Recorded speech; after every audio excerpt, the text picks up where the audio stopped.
لو ناوي تعمل حملة تسويقية جديدة لعملاء جداد أو منتج جديد، ما تعملش حاجة قبل ما تتفرج على الفيديو ده. زي ما احنا عارفين إن أي حملة تسويقية لازم لها جمهور مستهدف، وأنت عشان تختار جمهورك المستهدف لازم تعرف أنماط الشخصيات اللي أنت مستهدفها إيه. بمعنى أي حملة تسويقية هنبدأ بيها احنا لازم لنا جمهور مستهدف. تمام.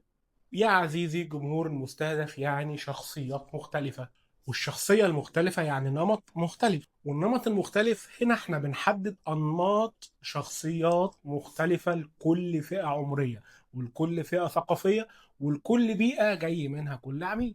وبالتالي بحط استراتيجية تسويقية تناسب للفئة المستهدفة معايا. بعمل استراتيجية الفئة الأولى والفئة الثانية والفئة الثالثة والفئة الرابعة.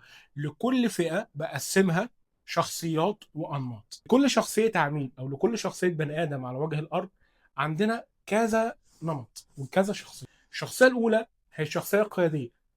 العميل القيادي هو عميل مسيطر، مش حابب حد يسيطر عليه. أنا الصح، اللي بقوله هو الصح. أنا شفت ده بره بسعر كذا، أنت غالي.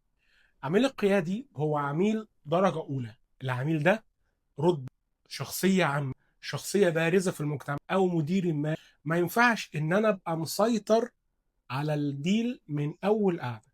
لازم أدي للعميل ده مساحته وشخصيته وكلامه يتسمع، وبعدين أبتدي أرتب كلامي.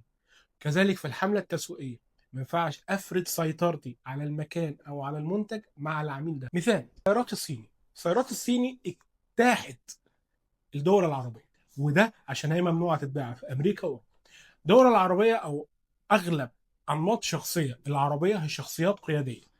احنا عندنا باللاواعي احنا ما حدش يضحك علينا، احنا الصح في اي حاجه، احنا نقوله هو الصح، احنا اللي بنعمله هو الصح. بس هو دخل منين؟ هو دخل لك من تكنولوجيا. انت عاوز ايه؟ عاوز عربيه شبه دي عندي، بس تكنولوجيا عالية. هتجيب دي بكام؟ ب 500، عندنا ب 100، ولكن عليها اوبشن تاني. ايه هو الاوبشن؟ كذا كذا كذا كذا كذا. اشتريت. هنا هو حطك انت اللي بتختار، انت القيادي مش انا. ما فرضتش عليك حاجه، بس انت اللي جاي لي تقول لي انا عاوز ده، فبالتالي الخدمه دي عندي والمنتج ده عندي. دي الاستراتيجيه الصينيه اللي هم اجتاحوا بيها العالم.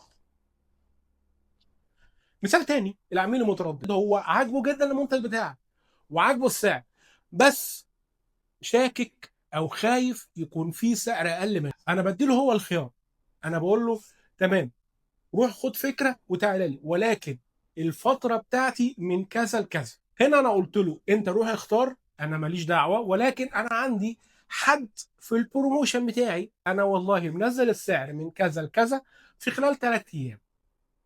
حابب تيجي لي في خلال 3 ايام انا وسهلا، مش حابب.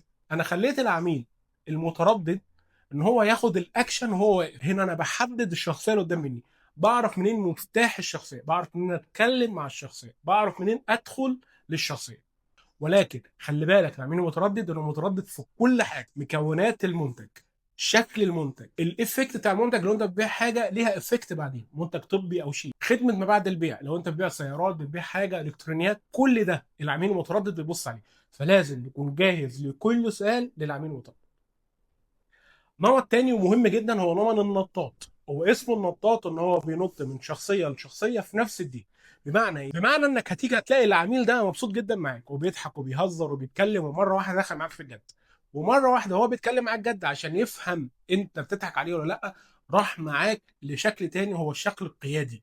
لا انا اللي مسيطر على الدين، ورجع تاني معاك لاول شخصيه ابتدى بيها، الشخصيه الهزليه، بيضحك وبيهزر وكل شيء. ولكن هو نزل بيك وطلع بيك بين اكتر شخصيه علشان يضمن الديل بتاعه، عشان يضمن هو الصح.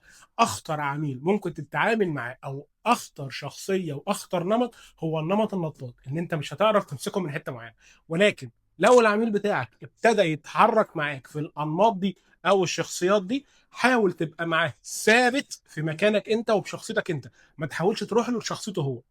افيد حاجه، خلي بالنا من الحته دي جدا. دول كانوا نموذج لأنماط الشخصية، دول أهم شخصيات أنت بتتعامل معاهم في الوقت الحالي. فركز عشان تكسب ديل بتاعك. سلام.